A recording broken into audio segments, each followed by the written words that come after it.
Hey, Veronika, do you have a quick second? Yeah. I was approving payroll and I noticed that there were some additional hours on your timesheet. Yes, I added 2 hours to my timesheet for last week. Why would you add 2 hours of pay?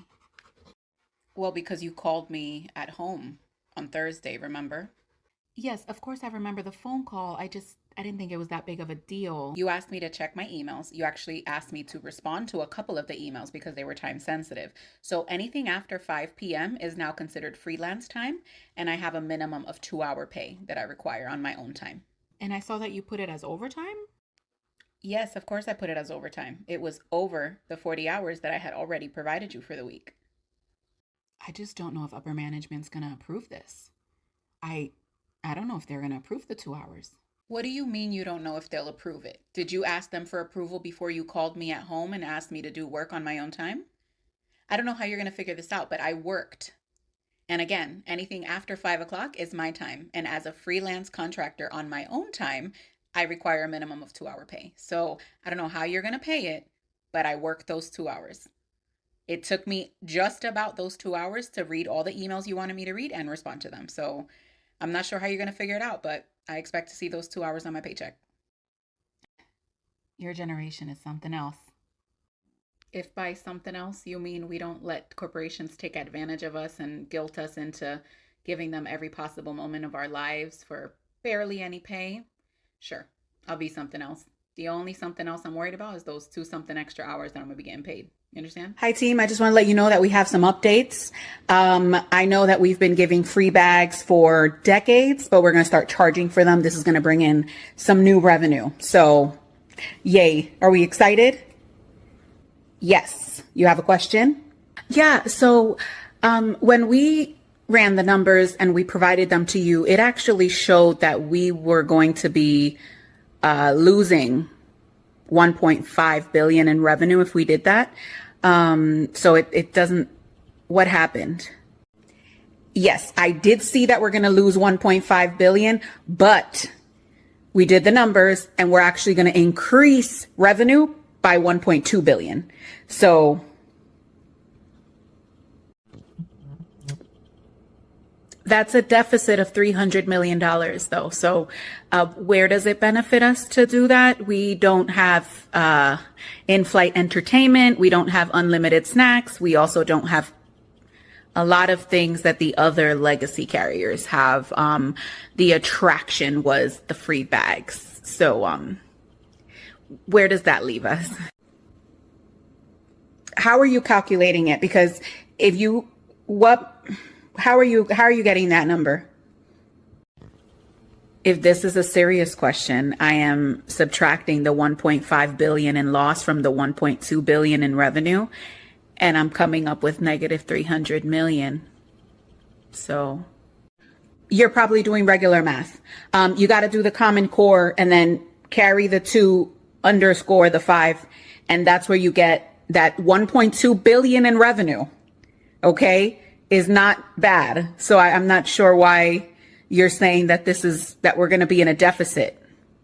I guess my question is, if we were attracting people with free bags and that was giving us, for example, $1.5 billion in revenue, and now we're losing that, but we're gaining 1.2 billion, you're still losing 300 million because you're charging for bags. You make more when people buy more plane tickets than you would when people don't buy plane tickets anymore because now they don't have their bags. Did I answer your question? Okay, so we didn't hire you to be our accountant. So, it's okay. We got this. Leave it to the capitalists. Leave it to the pros. We got this. Thank you. I just wanted to let you know it goes effective at the end of May, and happy charging. Next in line, please. Hi. Yeah, I'm about an hour late for my flight, so I need you to help me. Okay. Like right now. Sure, let me. And I don't want any back and forth. I just need you to get me on the next flight and don't ask too many questions. Just get me on the next flight. Let me take a look at your reservation and see if there's anything we can do. I don't want to hear if there's anything you can do. I know there's something you can do. All you have to do is move me to the next flight, okay? So yes, there is something you can do. So not only Are you an hour late for your flight?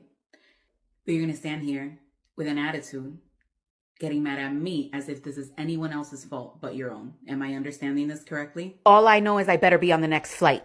Do you see how calm and respectfully I'm treating you? What? What are you talking about? I need a flight. It's a question that I'd like for you to answer before we proceed. Do you see how calm and respectfully I'm treating you? Yeah, sure, whatever. I need that energy given back to me. Otherwise, I'll go ahead and let you know that because you're an hour late for your flight, you forfeited your flight, you get no refund, and you can turn around and go home.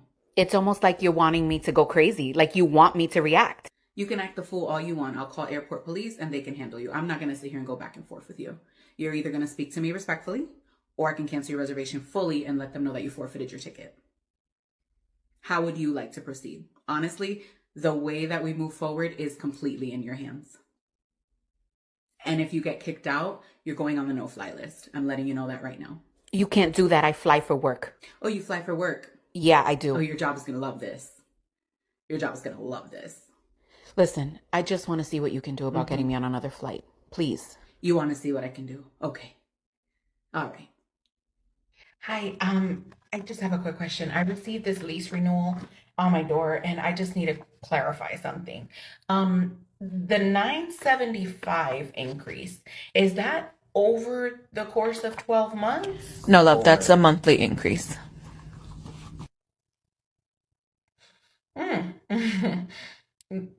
So that's per month. Yeah, exactly. So 975 per month. So my rent is going from 1,700 to 2,675 per month. Yes, that is correct. And I see it says here that I have 3 days to sign it. If not, it goes up 1,000. Like it goes to 1,000. How will I sign it in 3 days if, like, I get that I have to give 60 days if I want to move out, but if this doesn't work for me because I don't know if I can afford 975 per month, I would have to look around and I don't know if I can look around and find something in 3 days. I get it. It's just really not my No, I understand it's not problem. your problem. Is there any way that we can extend those 3 days? Because 975 is a lot, but 1,000 is more, you know? No, No. I wouldn't be able to. So what do you suggest I do? Honestly, I suggest you sign it within 3 days. Okay. Yep. Either that or give your notice within, Thank you so much. Okay, so thank you so much for attending the meeting. I'll be sure to update you all on all the questions that you had. Does anyone have any other questions? Okay, perfect. Also, Veronika, I actually had a question about the report you were supposed to send over. Can you give me some updates on that? I haven't received it. I actually turned that into Jamie last week. She hasn't gotten it over to you? Let's go ahead and take that offline. All right, everybody. Thank you so much for being here. Hold on. Why do we need to take it offline? I would just prefer to have this conversation offline if that's... But no, you were prepared to call me out right now in front of everyone. So are you not calling Jamie out just because she's your team lead and you don't want it to look bad? Or why aren't you willing to ask her on camera the same way you were asking me? I would just prefer to take it offline. I don't want to make a big deal out of this. I'm not making a big deal out of it. I want to know why you were fully ready to call me out in front of the other 5 people in this meeting, but Jamie gets an offline conversation. Can we please take this offline? Okay, let's go ahead and take it offline. For future references, if you ever want to ask me about something that you think I haven't done, either start with it offline or we're having the whole conversation online with everyone else that you decided to bring it up in front of. Yeah, let's go offline. I think that's the best thing too.